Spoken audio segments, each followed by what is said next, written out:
नमस्कार दोस्तों, स्वागत है आपका हमारे YouTube चैनल पे। अभी हम लोग यूनियन लेजिस्लेचर का पार्ट 2 डिस्कस करेंगे। इससे पहले पार्ट 1 मैंने कुछ देर पहले ही YouTube पे अपलोड कर दिया। अगर आपने उस वीडियो को नहीं देखा है तो आप उस वीडियो को जाके रेफ़र कर सकते हैं। पार्ट 1 में हम लोगों ने लगभग 50 क्वेश्चन को डिस्कस कर लिया है और इस पार्ट 2 में भी हम लोग लगभग 50 क्वेश्चंस को डिस्कस करेंगे। इसके बाद पार्ट 3 आएगा, उसमें भी हम लोग 50 क्वेश्चंस को डिस्कस करेंगे। ये हमारा पॉलिटी का 1000 क्वेश्चन का मैंने आपसे वादा किया था कि पॉलिटी का 1000 क्वेश्चन को डिस्कस करूंगा मैं। तो ये 1000 क्वेश्चन का लगभग ये 8वां या 9वां वीडियो है।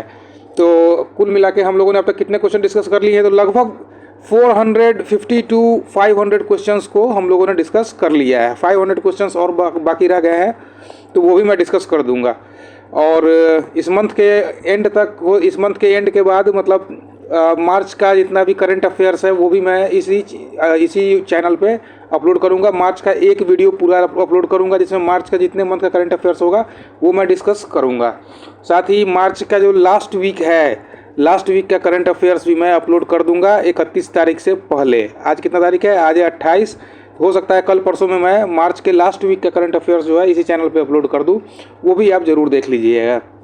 उससे पहले अगर आपने इस चैनल को सब्सक्राइब नहीं किया तो चैनल को सब्सक्राइब कीजिए और वीडियो को लाइक कीजिए ताकि मुझे मोटिवेशन मिल सके और मैं ऐसे ही मज़ेदार वीडियो जो एजुकेशनल पर्पज़ के लिए, आपके सभी एग्जाम के लिए इंपॉर्टेंट होता है, वो ऐसे वीडियो को मैं अपलोड करूँ और आप लोगों को इससे बेनिफिट हो। तो चैनल को सब्सक्राइब कीजिए और वीडियो को लाइक कीजिए। तो पहला क्वेश्चन है आज का, which of the following matters are not affected in case of dissolution of Lok Sabha. यानी कि लोकसभा अगर डिजॉल्व हो जाता है तो इनमें से कौन सा ऐसा जो मैटर है वो अफेक्ट नहीं करेगा।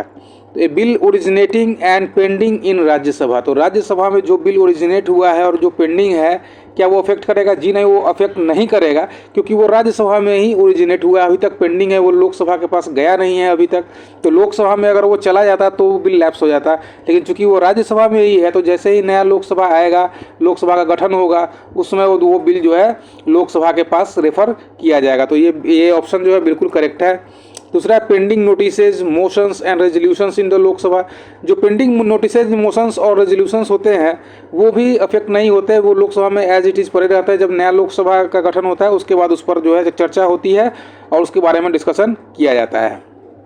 ऑप्शन 3 है कि joint sitting of parliament if notification of such a sitting has been given before the dissolution. अगर किसी बिल के ऊपर अगर प्रेसिडेंट ने ज्वाइंट सिटिंग को बुलाया है और उसका नोटिफिकेशन लोकसभा के डिसोल्यूशन से पहले ही जारी हो चुका है तो वो ज्वाइंट सिटिंग भी एज इट इज़ ही रहेगी, यानी कि वो ज्वाइंट सिटिंग भी लैप्स नहीं करेगी। जैसे ही नया लोकसभा आएगा तो वो ज्वाइंट सिटिंग को बुलाया जाएगा और उस बिल पर चर्चा होगी। उसके बाद चौथा है, bills passed by both houses and send to the president for his accent.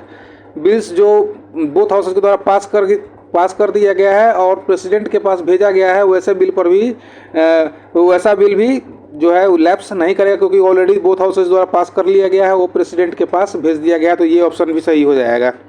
And bills return by president for reconsideration, तो बिल्स जो प्रेसिडेंट के द्वारा रिकन्सिडर करने के लिए भेजा जाता है वो तो ऑलरेडी प्रेसिडेंट के पास लोकसभा के द्वारा पास हो चुका है एक बार, इसलिए वो बिल भी लैप्स नहीं होगा। हाँ, अगर ऐसा हो सकता है कि अगर दोबारा वो रिकन्सिडरेशन के लिए भेजा गया हो और लोकसभा का गठन हो और लोकसभा चाहे तो उस बिल को रोक सकती है, लेकिन वैसा बिल लैप्स नहीं करेगा। तो इसका ऑप्शन नंबर 1 सही हो जाएगा, ऑप्शन नंबर 2 गलत हो जाएगा क्योंकि जो नोटिसेज रहता है, मोशंस रहता है, रेजोल्यूशंस जो रहता है वो लोकसभा के डिजॉल्व होते ही खत्म हो जाता। तो ये ऑप्शन गलत हो जाएगा आपका। ज्वाइंट सिटिंग जो है वो एज इट इज रहेगा, bills pass bye both houses भी एज इट इज रहेगा और बिल्स जो रिटर्न किया जाएगा रिकन्सिडरेशन के लिए भी वो एज इट इज रहेगा, यानी कि इसका ऑप्शन हो जाएगा तो option number B 1, 3, 4 and 5। Option number 2 जो है वो इसका गलत हो जाएगा। तो चलिए है तो अगला क्वेश्चन देख लेते हैं। अगला क्वेश्चन पिछले क्वेश्चन की तरह ही है कि डिसोल्यूशन डज नॉट अफेक्ट, कौन सा अफेक्ट नहीं करता है? तो ये bill that originated in Rajya Sabha but not has yet sent to the Lok Sabha, यानी कि बिल जो ओरिजिनेट पिछले क्वेश्चन में हम लोगों ने डिस्कस किया है कि राज्यसभा में बिल कोई ओरिजिनेट हुआ है और वो लोकसभा के लिए नहीं भेजा गया है तो वैसा बिल जो है उस पर कोई असर डिसोल्यूशन का, लोकसभा का डिसोल्यूशन का कोई असर नहीं पड़ता है। अगला क्वेश्चन है कि इफ़ एन अनक्वालिफाइड और disqualified person sits and votes in parliament, तो मतलब अगर कोई डिसक्वालिफाइड पर्सन है या फिर जो अनक्वालिफाइड है टू बी इन पार्लियामेंट, अगर वैसा पर्सन अगर वोट करने के लिए आता है तो उसको 500 रुपये का पर डे के हिसाब से, सिटिंग पर डे के हिसाब से उस पर फाइन लगाया जाएगा। तो ये ऑप्शन हो जाएगा, ऑप्शन नंबर बी इसका करेक्ट हो जाएगा। With reference to Indian parliament which one of the following is not correct, कौन सा इनमें से करेक्ट नहीं है? तो पहला ऑप्शन है कि the appropriation bill must be passed by both the houses of parliament before it can B enacted into law. Appropriation bill को दोनों हाउसेज को द्वारा पास किया जाता है जब उसे लॉ में कन्वर्ट किया जाएगा। तो ये ऑप्शन बिल्कुल करेक्ट हो जाएगा कि अप्रोप्रिएशन बिल जो होता है उसे दोनों हाउस के लोकसभा और राज्यसभा दोनों के द्वारा पास करना जरूरी होता है। ऑप्शन नंबर बी है कि no money shall be withdrawn from consolidated fund of India except under the appropriation made by the appropriation act. जब तक अप्रोप्रिएशन एक्ट पास नहीं हो जाता है तब तक कंसोलिडेटेड फंड ऑफ इंडिया से कोई भी फंड जो है विड्रॉ नहीं किया जा सकता है। ये ऑप्शन भी आपका गलत सही हो जाएगा। ऑप्शन नंबर सी कहता है कि finance bills is required for proposing new taxes but no another bill act is required for making changes in the rate of taxes which are already under operation।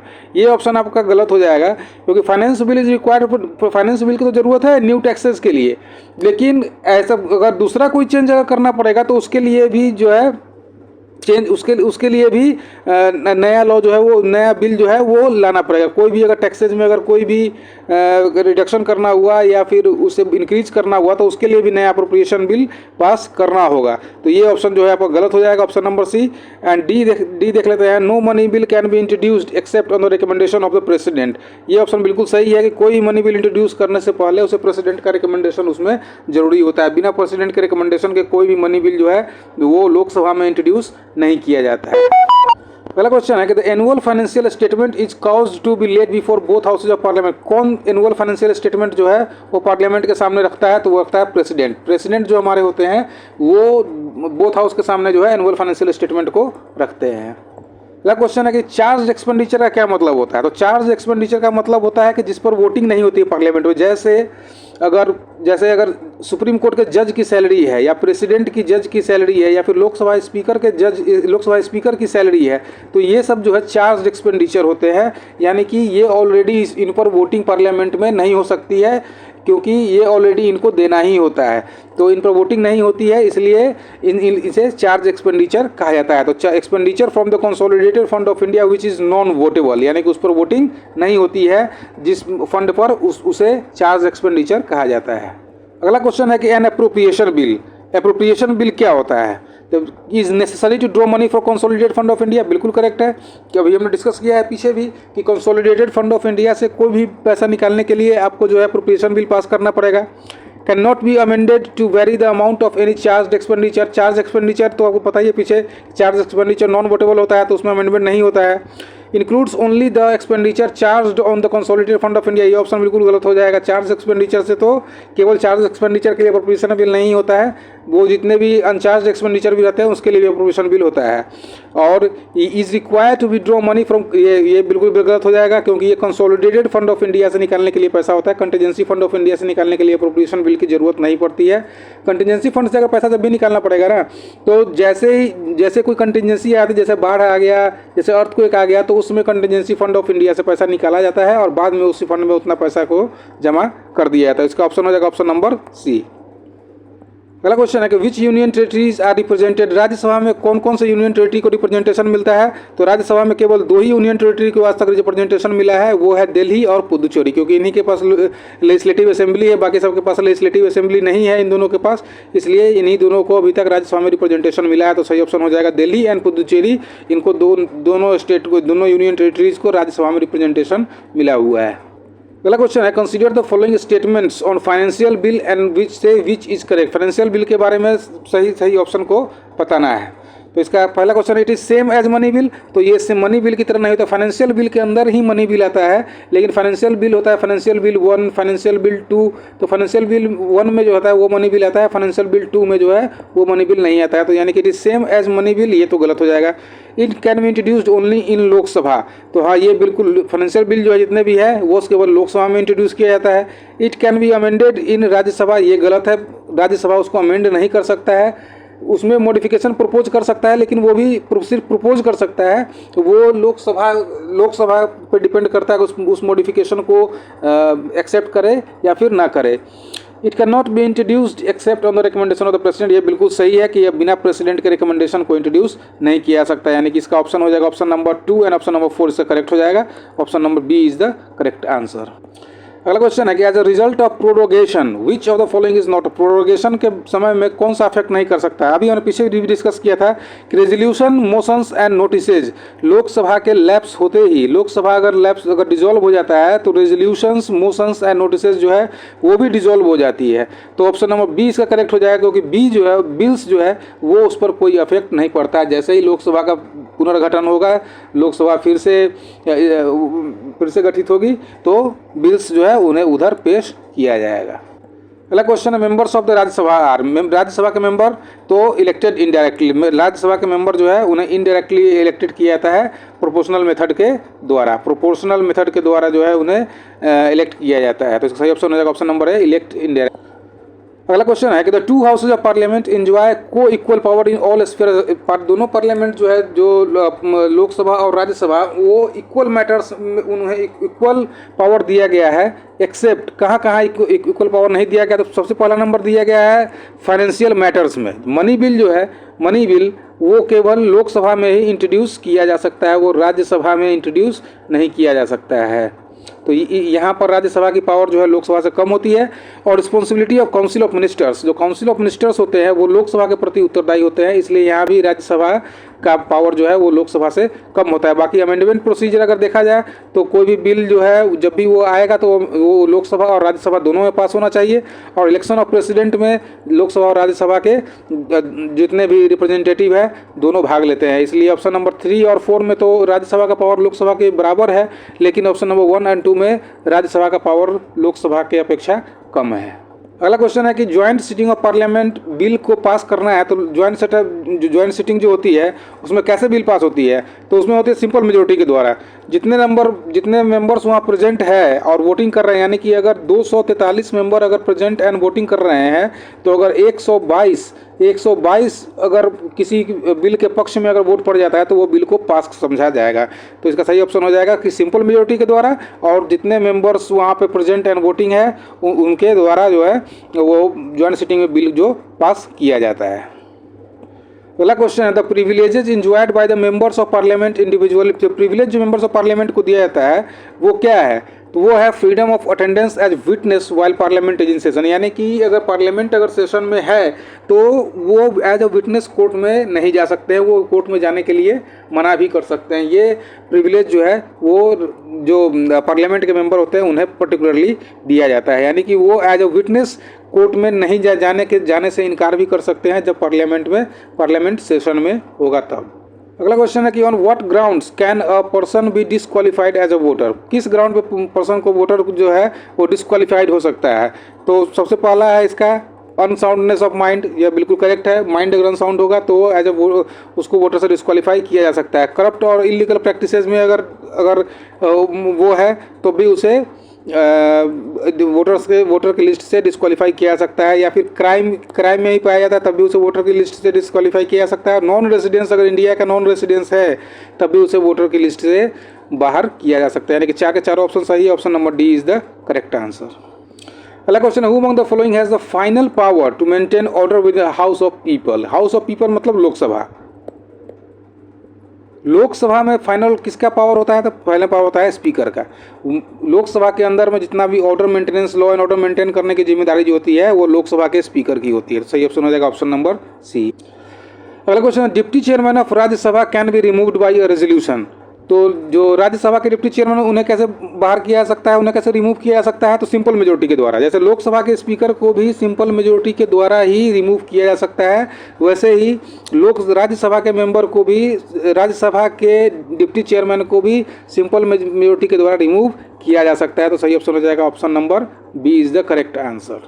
अगला क्वेश्चन है कि a member of parliament voluntarily acquires the citizenship of foreign country. अगर कोई member of parliament अगर voluntarily किसी दूसरे country का अगर सिटीजनशिप ले लेता है तो उसको क्या हो जाएगा, तो he will be disqualified from membership of. आपको पता ही है कि अगर वैसे भी इंडिया का कोई सिटीजन है, अगर वो दूसरे कंट्री की जैसे सिटीजनशिप को एक्सेप्ट करता है तो इंडिया की सिटीजनशिप उसकी खत्म हो जाती है। तो पार्लियामेंट का मेंबर है, अगर दूसरे कंट्री का सिटीजनशिप एक्सेप्ट करता है तो वो तो इंडिया का मेंबर, वो इंडिया का वोटर ही नहीं है, इंडिया का सिटीजन ही नहीं। तो जब इंडिया का सिटीजन नहीं है तो पार्लियामेंट में कैसे बैठेगा, इसलिए he will be disqualified from the membership of parliament.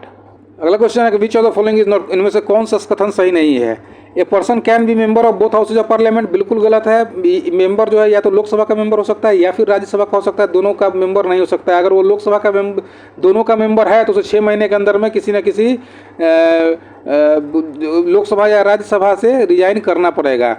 तो इसे जो है 2 महीने के अंदर में उसे रिजाइन करना पड़ेगा लोकसभा या राज्यसभा के मेंबरशिप से। वो केवल लोकसभा या फिर केवल राज्यसभा का मेंबर हो सकता है। तो ये option which of the following is not true, ये ऑप्शन ये ट्रू नहीं है। दूसरा number, there is no bar to a person contesting to as many seats, ये बिल्कुल करेक्ट है कि एक पर्सन चाहे तो 3 सीट से 4 सीट से भी इलेक्शन को कॉन्टेस्ट कर सकता है। अगला ऑप्शन है member of Lok Sabha can not hold profit office of profit, member of Lok Sabha जो है वो ऑफिस ऑफ प्रॉफिट कोई भी होल्ड नहीं कर सकते हैं, ये ऑप्शन बिल्कुल सही है। And A population of state is not sole consideration for allotment of seats in the Rajya Sabha, ये भी सही है कि जो पॉपुलेशन ऑफ स्टेट जो वहाँ का ज्योग्राफिकल एरिया है और बहुत सारी चीज़ों का ध्यान रखा जाता है लोकसभा के सीट के एलोकेशन में। तो इसका ऑप्शन नंबर ए जो है वो गलत है। तो ऑप्शन नंबर डी जो है वो सही है। अगला क्वेश्चन है कि लोकसभा के स्पीकर की सैलरी जो है वो कौन, सैलरी अलाउंसेज जो है कौन फिक्स करता है, तो वो करता है parliament. Parliament fixes the salaries and allowances of the speaker of Lok Sabha. Option number D is the correct answer. अगला क्वेश्चन है कि how many members of Rajya Sabha are nominated, कि राज्यसभा में कितने मेंबर प्रेसिडेंट नॉमिनेट करता है। 12 मेंबर को डिफरेंट फील्ड से, आर्ट से, साइंस से, सोशल सर्विस से और जो फील्ड है उनसे 12 मेंबर को प्रेसिडेंट के द्वारा जो है वो नॉमिनेट किया जाता है। अगला क्वेश्चन है कि जो पार्लियामेंट का 2 सेशन होता है उसमें टाइम गैप कितना, मैक्सिमम टाइम गैप कितना हो सकता है, तो मैक्सिमम टाइम गैप 6 मंथ हो सकता है, यानी कि 6 महीने के अंदर में दोबारा सेशन को बुलाना ही पड़ेगा। तो ये option number B is the correct answer. जो 2 पार्लियामेंट का सेशन होता है उसमें मैक्सिमम गैप जो हो सकता है वो 6 महीने का हो सकता है, 6 महीने से ज़्यादा गैप नहीं हो सकता है। अगला क्वेश्चन है चेयरमैन ऑफ राज्यसभा इज, जो चेयरमैन होता है राज्यसभा के वो कौन होता है, तो वो बोथ हाउसेज ऑफ पार्लियामेंट के द्वारा जो उन्हें इलेक्ट किया जाता है। चेयरमैन ऑफ राज्यसभा कौन होता है, आपको पता होगा वाइस प्रेसिडेंट जो होते हैं हमारे वो चेयरमैन ऑफ राज्यसभा होते हैं। और उन्हें इलेक्ट कैसे किया जाता है, तो लोकसभा और राज्यसभा के द्वारा उन्हें इलेक्ट किया जाता है, इसलिए correct option is elected by members of both houses of parliament. अगला question, union territories get representation, union territories को कहाँ पर रिप्रेजेंटेशन मिलता है, दोनों हाउस में रिप्रेजेंटेशन मिलता है। बोथ हाउसेज ऑफ पार्लियामेंट में उन्हें रिप्रेजेंटेशन मिलता है। लोकसभा से एमपी चुन के आते हैं उनके, और राज्यसभा में दिल्ली और पुदुचेरी के जो मेंबर होते हैं उनको राज्यसभा में जगह मिलती है। करेक्ट आंसर हो जाएगा option number B, both houses of parliament. अगला क्वेश्चन है कि कोरम लोकसभा ये पार्लियामेंट लोकसभा का या फिर राज्यसभा का कोरम कितना होता है। अगर कोई किसी के लिए किसी मीटिंग को बुलाना पड़े अगर, तो उसका कोरम क्या होता है किसी बिल को पास करने के लिए, तो कोरम होता है 1/10, यानी कि अगर 543 मेंबर्स है अभी अगर लोकसभा में, तो मिनिमम 55 मेंबर जो है वो 55 मेंबर जो है प्रेजेंट होने चाहिए किसी भी मीटिंग के समय में। Correct answer is option number D 1/10। अच्छा, जो ज्वाइंट सिटिंग होती है, अगला क्वेश्चन है कि ज्वाइंट सिटिंग जो होती है 2 हाउसेज ऑफ पार्लियामेंट का, वो किस लिए होता है, तो वो होता है कि जब किसी बिल पर, ऑर्डिनरी बिल पर दोनों हाउस डिसएग्री कर जाए तो उस समय ज्वाइंट सिटिंग को बुलाया जाता है। यानी कि मनी बिल के, अगर आपको ये भी याद रखना है कि मनी बिल को पास कराने के लिए ज्वाइंट सिटिंग की व्यवस्था नहीं है, यानी कि मनी बिल लोकसभा में ही ओरिजिनेट होगा और लोकसभा के द्वारा ही उसे पास किया जाता है। उसमें राज्यसभा का पावर लगभग नील के बराबर होता है, इसलिए जो ज्वाइंट सिटिंग होती है वो सिर्फ और सिर्फ ऑर्डिनरी बिल के लिए होती है, और जब दोनों हाउस उस पर डिसएग्री करते हैं तो ज्वाइंट सिटिंग बुलाई जाती है। अगला क्वेश्चन है कि 1/3 of the members of Rajya Sabha retires, जो राज्यसभा के 1/3 मेंबर होते हैं वो कितने साल बाद रिटायर होते हैं, 2 साल, हर 2 साल में रिटायर होते हैं राज्यसभा के 1/3 मेंबर। उनका कार्यकाल कितने साल का होता है, 6 ईयर्स का कार्यकाल होता है। अगला क्वेश्चन है कि money bill passed by Lok Sabha has to be passed या return by Lok Sabha within 14 days. ये आपको याद रखना है कि लोकसभा अगर किसी मनी बिल को पास करता है तो maximum time that Rajya Sabha can retain that money bill in their house is 14 days. मतलब विद इन 14 डेज राज्यसभा को उस बिल को इधर पास करना है या फिर लोकसभा के पास रिटर्न कर देना है उस बिल को। तो ये करेक्ट आंसर हो जाएगा ऑप्शन नंबर ए। अगला क्वेश्चन है कि what is the minimum age for election appointment as member of Rajya Sabha के लिए मिनिमम एज कितना है, 30 ईयर्स। तो याद है 30 साल अगर आपका एज है, 30 ईयर्स अगर आपका एज है तो आप राज्यसभा के मेंबरशिप के लिए एलिजिबल है। अगर 25 ईयर्स आपका एज है तो आप लोकसभा के मेंबरशिप के लिए आप एलिजिबल हैं। तो करेक्ट आंसर हो जाएगा इसका option number B, 30 years. What is the minimum age for being the membership of parliament, parliament के मेंबर बनने के लिए मिनिमम एज कितना चाहिए, तो 25 ईयर्स को आपको बताया अभी। लोकसभा के मेंबरशिप के लिए कितना मिनिमम एज चाहिए, तो चाहिए 25 ईयर्स। तो इसका option number B is the correct answer.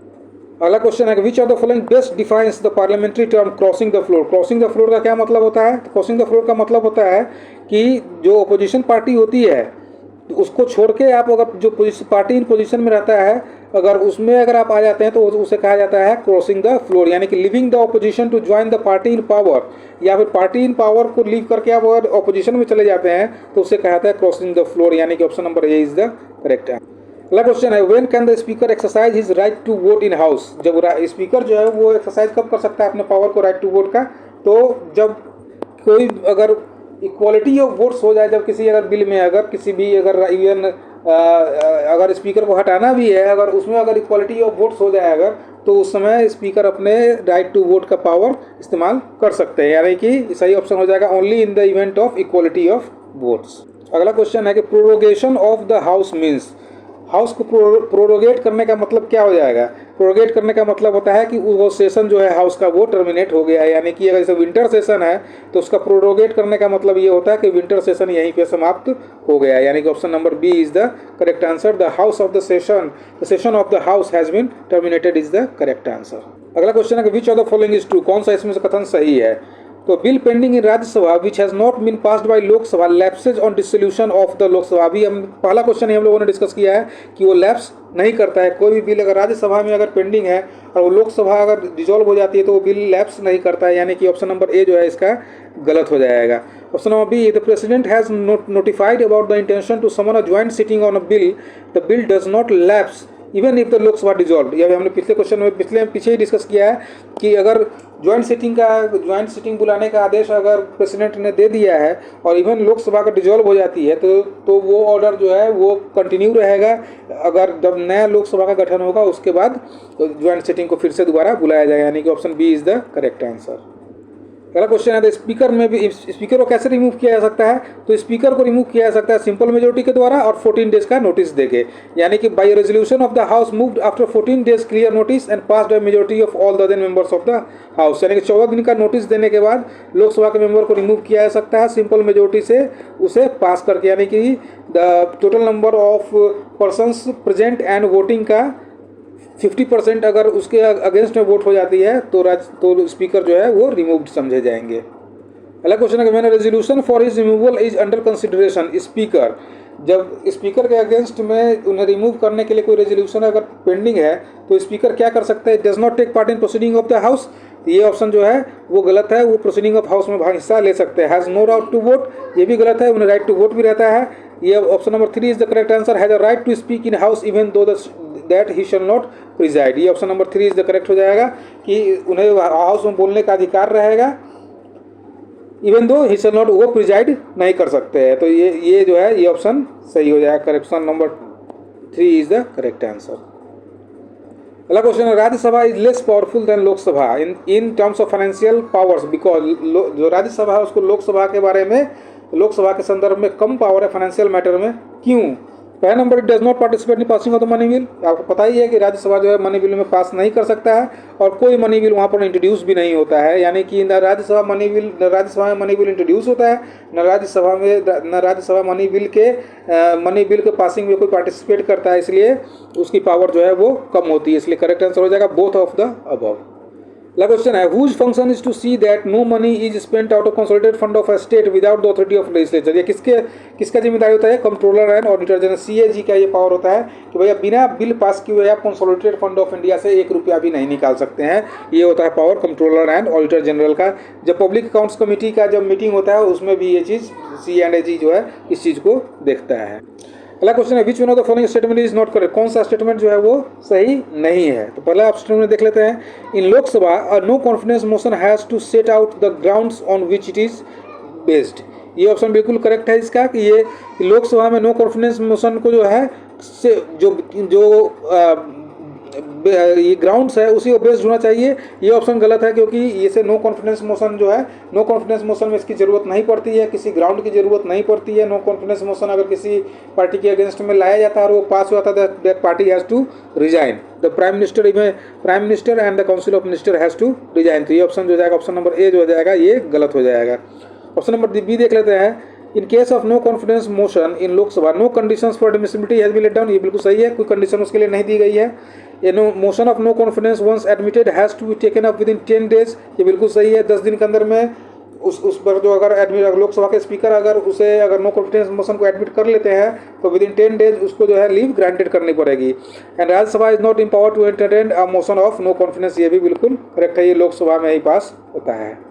अगला क्वेश्चन है, if money bill passed by Lok Sabha is not return by Rajya Sabha within 14 days, अगर कोई लोकसभा अगर किसी मनी बिल को पास कर देता है और अगर 14 days के अंदर में राज्यसभा उसे वापस नहीं करती है तो इसका मतलब हो जाएगा कि वो बिल जो है ऑलरेडी पास समझा जाएगा और उसे प्रेसिडेंट के सिग्नेचर के लिए भेज दिया जाएगा। यानी कि 14 days के अंदर में राज्यसभा को मनी बिल को वापस करना ही करना है, अगर वो नहीं करती है तो उसका मतलब है कि वो मनी बिल पास हो गया है और उसे प्रेसिडेंट के सिग्नेचर और कंसेंट के लिए भेज दिया जाता है। पहला क्वेश्चन है कि the Indian parliamentary system is different from the British parliamentary system in that India का पार्लियामेंट्री सिस्टम है वो ब्रिटिश पार्लियामेंट्री सिस्टम से किस प्रकार से डिफरेंट है। तो सिस्टम ऑफ जुडिशियल रिव्यू, हमारे पास जुडिशियल रिव्यू है, अगर पार्लियामेंट कोई कानून बनाती है और वो फंडामेंटल राइट का उल्लंघन करती है या फिर वो बेसिक स्ट्रक्चर ऑफ कॉन्स्टिट्यूशन का उल्लंघन करती है तो हमारे पास जुडिशियल रिव्यू है, उस लॉ को स्ट्राइक डाउन कर सकती है सुप्रीम कोर्ट। तो यानी कि option number D is the correct answer, the system of judicial review is the correct answer. अगला क्वेश्चन है, कंसीडर द फॉलोइंग स्टेटमेंट, अगला इस स्टेटमेंट देखना है। पहला स्टेटमेंट है, the speaker of Lok Sabha has the power to adjourn the house sine die but on prorogation it is only the president who can summon the house, यानी कि लोकसभा का speaker के पास ये पावर होता है कि एक दिन के लिए लोकसभा को स्थगित कर दिया जाए या फिर 10 दिन के लिए स्थगित कर दिया जाए, लेकिन जब वो सेशन खत्म हो जाता है तो समन करने का अधिकार केवल प्रेसिडेंट के पास ही होता है, यानी कि ऑप्शन नंबर 1 इसका करेक्ट हो जाएगा। ऑप्शन नंबर 2 है कि unless sooner dissolve or there is an extension of the term there is an automatic dissolution of Lok Sabha by a flux of time at the end of the period of 5 years even if no formal order of dissolution is issued by the president. ये option number भी गलत हो जाएगा कि लोकसभा का कार्यकाल अगर 5 साल कंप्लीट कर लेता है तो लोकसभा को ऑलरेडी डिसॉल्व समझा जाएगा, इवन इफ प्रेसिडेंट जो है उसके खिलाफ डिसोल्यूशन का कोई ऑर्डर पास करे या ना करे। जो इलेक्शन कमीशन ऑफ इंडिया जो है वो लोकसभा के इलेक्शन की तैयारी में जुट जाता है, लोकसभा के इलेक्शन का डेट अनाउंस कर देता है और लोकसभा को डिसॉल्व माना जाता है। ऑप्शन नंबर 3 देख लेते हैं, the speaker of Lok Sabha continues in office even after the dissolution of the house, Lok Sabha का स्पीकर जो है वो जब हाउस डिसॉल्व हो जाता है तब भी वो पोजीशन में ही रहता है अंटिल और unless new speaker is elected. तो option number 1, 2 and 3 all are correct, correct answer is option number D 1, 2 and 3। अगला क्वेश्चन है, identify the correct sequence of passing of budget, budget कैसे पास होता है। तो सबसे पहले क्या होता है, बजट पर डिस्कशन होता है, डिस्कशन होने के बाद अप्रोप्रिएशन बिल आता है, फिर फाइनेंस बिल आता है और तब वोट ऑन अकाउंट बनाया जा सकता है। यानी कि जो बजट पास करने का तरीका क्या है, सबसे पहले बजट पर डिस्कशन होता है, फिर अप्रोप्रिएशन बिल को लाया जाता है, फिर फाइनेंस बिल को लाया जाता है और उसके बाद वोट ऑन अकाउंट होता है। यानी कि option number D is the correct answer, discussion on budget, appropriation bill, finance bill and vote on account is the correct sequence of passing a budget in the parliament. अगला question है, which of the following are not privileges enjoyed by members of parliament individually, MPs के लिए कौन सा privilege जो है वो individually नहीं होता है। तो देख लेते हैं, पहला फ्रीडम ऑफ बीइंग अरेस्टेड, तो ये उन लोगों को फ्रीडम दिया जाता है कि भाई अगर आप पार्लियामेंट अगर सेशन में है तो उसे जो है अरेस्ट नहीं किया जा सकता है। तो ये ऑप्शन नंबर है, freedom from being arrested in civil cases during and 40 days before and after the continuation of a meeting of the house of committee of whichever is member, यानी कि 40 days के पहले और 40 days के बाद उन्हें arrest नहीं किया जा सकता, ये फ्रीडम उनको मिलता है। Option number 1 is correct. Freedom from being summoned without leave of the house to give evidence, ये पीछे डिस्कस किया है हमने कि एज अ विटनेस अगर पार्लियामेंट सेशन में है तो किसी भी एमपीज को कोर्ट में आने के लिए फोर्स नहीं किया जा सकता। Option number 2 is the correct answer.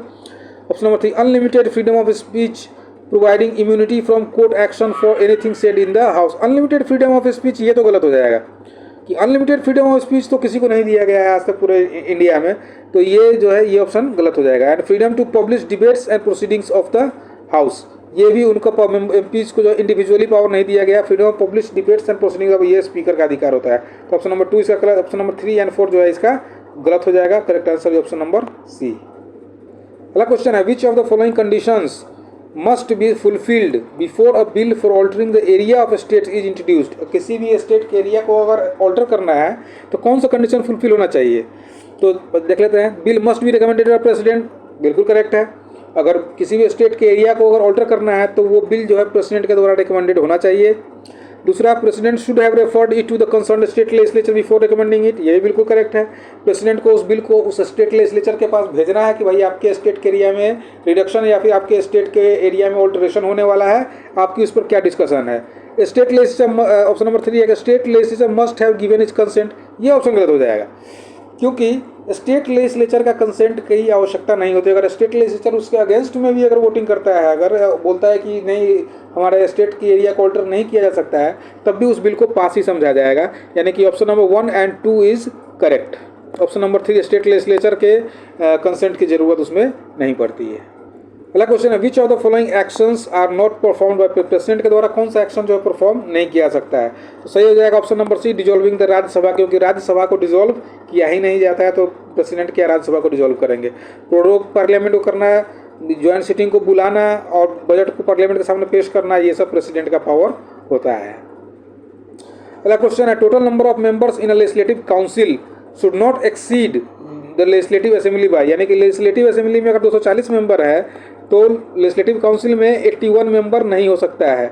ये आपको याद रखना है कि 1/3 से ज़्यादा मेंबर जो है वो लेजिस्लेटिव काउंसिल में नहीं हो सकता है लेजिस्लेटिव असेंबली के अगेंस्ट में। यानी कि लेजिस्लेटिव असेंबली में अगर 300 मेंबर है तो लेजिस्लेटिव काउंसिल में मैक्सिमम 100 मेंबर ही हो सकते हैं। अगला क्वेश्चन है कि पब्लिक अकाउंट्स कमेटी के चेयरमैन को कौन अपॉइंट करता है, तो ये स्पीकर ऑफ लोकसभा अपॉइंट करता है। पिछले वीडियो में भी हम लोगों ने डिस्कस किया है कि जो पब्लिक अकाउंट्स कमेटी के चेयरमैन होते हैं उन्हें स्पीकर ऑफ लोकसभा जो है वो अपॉइंट करते हैं। अगला क्वेश्चन है कि ज्वाइंट सिटिंग के लिए कोरम क्या होता है, तो 1/10 of total number of members of the house, या पीछे भी हमने डिस्कस किया है 1/10 जो होता है वो होता है कोरम। अगला क्वेश्चन है, विच one of the following is the largest Lok Sabha constituency. ये काफी इंपॉर्टेंट क्वेश्चन है, आईएएस में भी पूछा गया है, बीपीएससी में भी पूछा गया है, बहुत बार क्वेश्चन में पूछा गया है। तो Kutch is the largest constituency of India area wise, ये आपको याद रखना है। कच्छ जो है वो सबसे बड़ी कॉन्स्टिट्यूएंसी है एरिया वाइज, लोकसभा कॉन्स्टिट्यूएंसी है।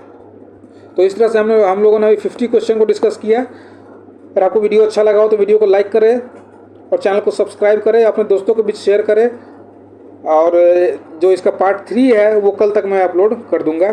Thank you very much.